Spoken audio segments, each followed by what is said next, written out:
pussies! Welcome to another video with me, Positive Pussy.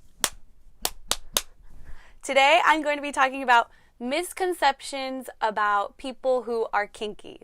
And by kinky people, I don't mean people who have a kink. I mean people who practice some sort of non-traditional type of sex or relationship style. So people who are monogamish, people who are in an open relationship or swingers, people who go to play parties, or people who do practice BDSM in their lives or for their jobs or whatever the case is. That's what I mean by kinky people. I don't necessarily mean just someone who has a kink, because that person could not like to be kinky in their everyday lives, but they might just have a kink that some people might think is normal. Like, some people might have a boob kink, and like, that's kind of accepted in the world.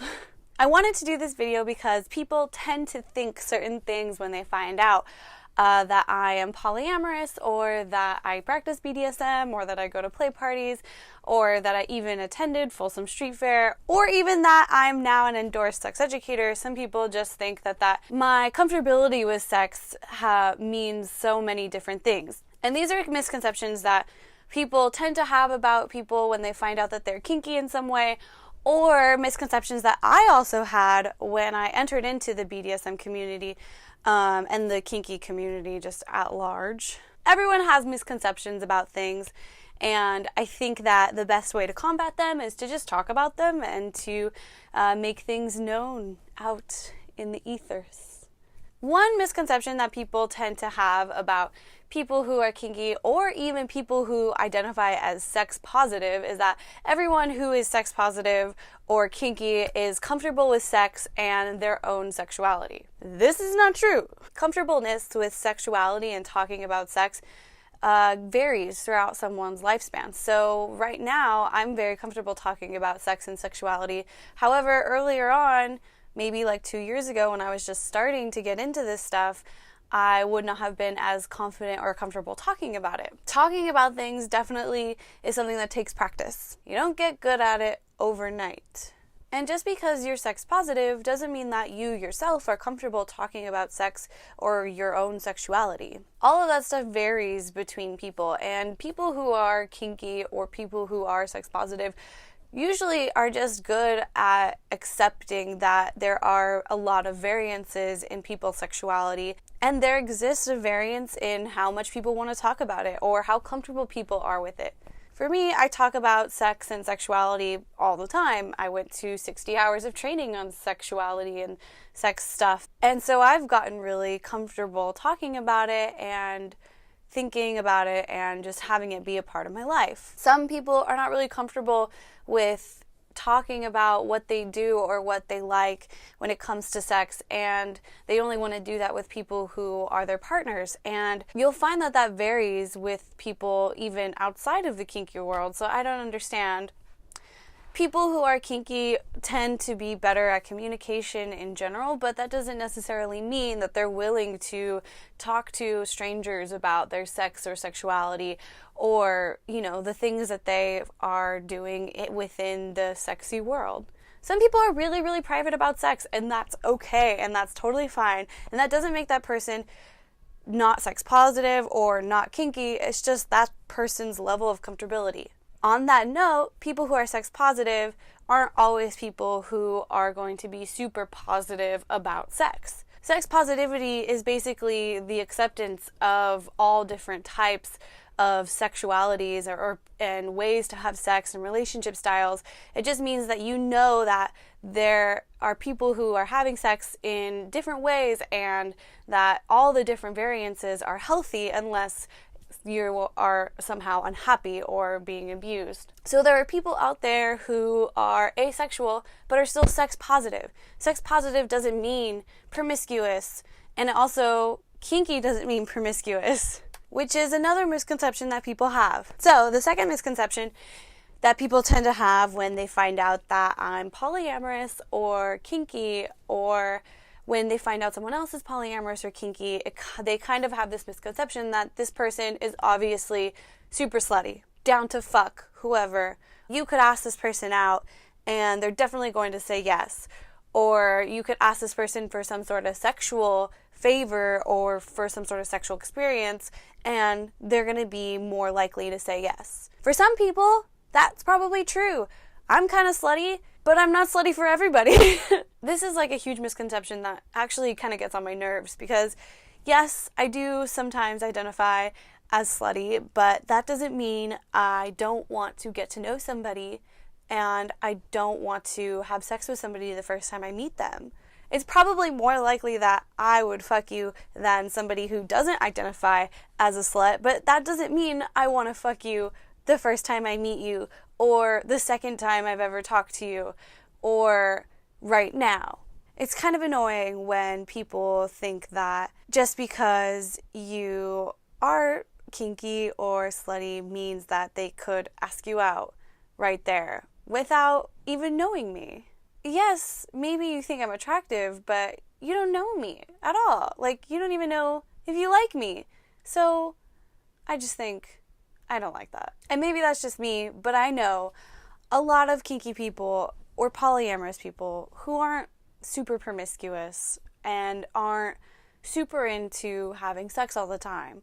And that's totally okay, because just because you are kinky or you are poly doesn't mean you're always open to have people just come into your life for sexual reasons or even romantic reasons. You know, like, you still are you and your preferences are still your preferences. If you are someone who has this misconception about kinky people or monogamous people, just check your judgment. If you know that person and you know that they are not a promiscuous or very sexual person, and then you find out that they're kinky and you assume that all of that you thought is probably wrong, well, you're probably wrong, because they probably are not super promiscuous or sexual.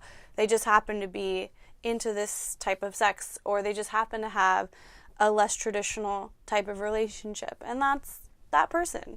I might be a bad example for that one because I do identify as a slutty person, and I have been really slutty in my life, but I have never had the desire to have sex with someone the first time I met them. I've always wanted to get to know them first and then decide if I wanted to have sex with someone. And also, people who I meet for the first time are not people that I always want to have sex with later. I'm somebody who gets attracted to someone over knowing them, over like a conversation, rather than upon first sight. And that's different for everyone. So my partner and I definitely differ on that one. That doesn't necessarily mean that he's going to be down to fuck anybody just because he's kinky. Like, he still has his preferences and the people that he's attracted to. That's a misconception that sometimes I run into. Another misconception, oh man, I'm saying that word way too much. Ugh. Another thing that people get wrong about kinky people is that we all value communication and consent. Most people in the kinky community value communication and consent. Just like every community, there are people who are there for not the same reason that everyone else is there. And there are people in the community that don't value communication and consent. I think that the kinky community is a place where you'll find the most people who value communication and consent.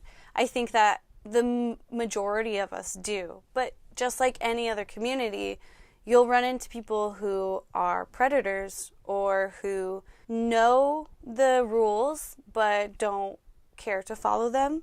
There's always going to be people who will try to take advantage of the situation. And unfortunately, that happens no matter where you are. Unfortunately, not every community has the kind of support that a kink community does. So because we all value communication and consent, it's much more easily recognized when somebody does something, and it's easier to bring it to people's attention when someone doesn't follow these community rules, when someone is a predator. This is a mistake that I definitely have made as being a part of the community, just realizing that not everyone is going to have your best interest in mind, and not everyone does follow the rules, and you have to know and stand up for yourself. You have to know the rules yourself, and you have to go into the community with that knowledge that, yes, even though this is a community where there is a lot of consent culture and a culture of open communication, that doesn't mean that everybody is partaking in that. And that doesn't mean that you're 100% safe here. You have to take the same precautions you would if you were going into any other community. Another annoying thing that people get wrong about BDSM practitioners, I guess specifically, is that once someone finds out that you are into BDSM, they tend to think that you are into everything that BDSM entails. There are things that I don't like to do. For example, I don't think I would ever be into needle play or blood play, and that's not because I think it's gross or it sketches me out. I just am totally afraid of needles. I'm just terrified of needles, and I hate getting my blood drawn at the doctor, and I have to look away and like hum a little song or something, and it's just so scary, and I'd be uncomfortable the whole time.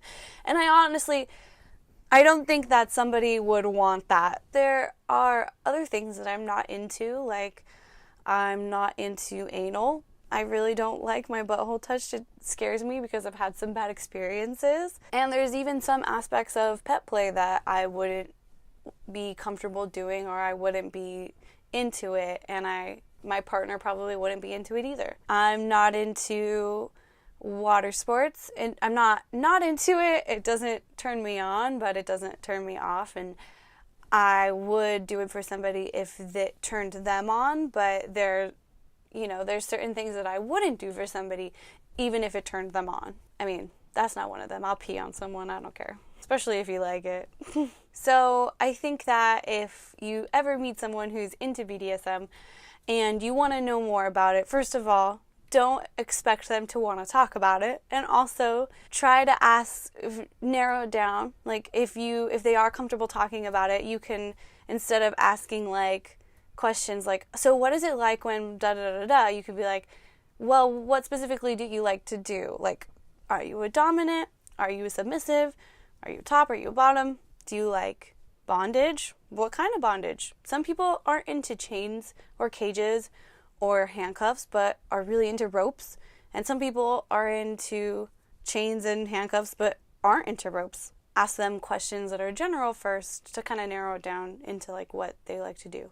Some people think that different positions are kinky, and that word is just subjective. So the last misconception I wanted to talk about, there's a misconception that when you go to a place where people are experienced and practice BDSMers, or you start doing BDSM and you don't really do like that many crazy things, like suspension or like needle play, where, you actually have to have a lot of knowledge of where to put things and to, safety knowledge and stuff like that. People just assume that when they, are just doing light stuff, or, they're going to go practice with someone who's experienced or something, that they just assume that it's going to be safe.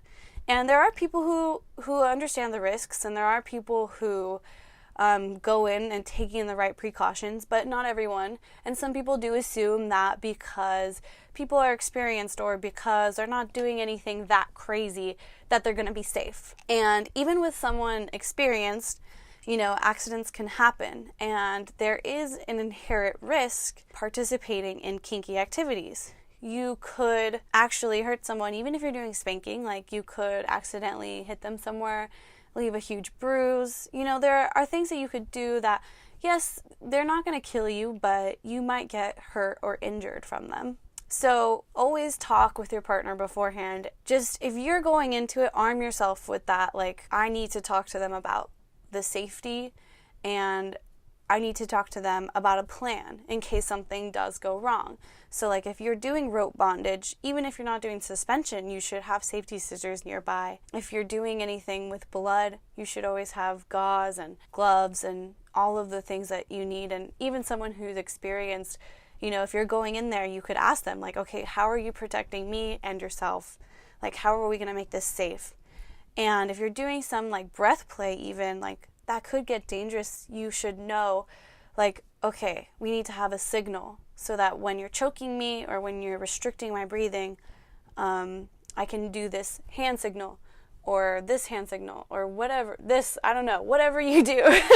And that's like your safe word. And then you stop and you allow that person to breathe again. Definitely, if you are going to start, or you already are practicing BDSM, or you're trying to get a little bit more kinky, or you already are kinky, safety is always important. And even we forget about it sometimes because, you know, we've been doing it for so long. We know how hard to hit each other, but sometimes, you know, it's dark and you slip and you hit somebody in a place and you just cause like the craziest bruise, and you're like, wow, whew, this bruise is really bad. And of course, like, that's just an injury that's going to go away. It's temporary. But, you know, even with stuff like that, some people, you know, have medical issues where that could be a huge problem. So just always take the precautions that you need to take for you, and make sure that your partner is also taking the precautions that they need to take, and always have some sort of way to quickly get out of something, like a safe word or a safe signal, or safety scissors, you know, all of the things. Just be safe, even though it's fun and the risk is part of it, is part of the fun. It's always best to be safe. Those are the 5 main things that I find that people get wrong when I tell them that I am a practicer of BDSM, or that I'm poly, or that I go to play parties, or just that I am non-traditional in all the senses. I've talked with other people within the community that I'm in, and other people find that they face these same misconceptions from people who aren't within that community, or aren't really kinky at all. I guess like people who practice vanilla sex and don't really know about all the rest of the stuff.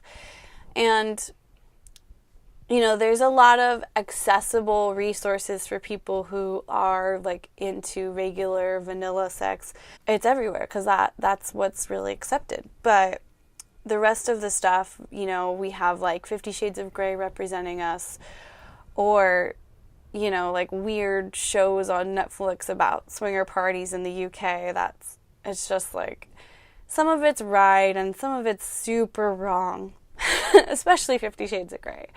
We don't really have a good representation, and so people do still have misconceptions, and it's really hard when you're first getting into it and you also have these misconceptions, and you can make mistakes and you can get hurt. I hope that this video taught you something. I'm going to be doing some more kinky videos coming up in the next couple of weeks, and I'm thinking about taking the audio from these videos and just posting the audio on my website. So if you just want to listen to my voice talk and you don't want to see my face, yeah, so hopefully I can start doing that, and then maybe more people can hear what I have to say. If you've been listening or watching, then thanks. I will be back next week with another video on something kinky. I don't know what yet, but I will be back.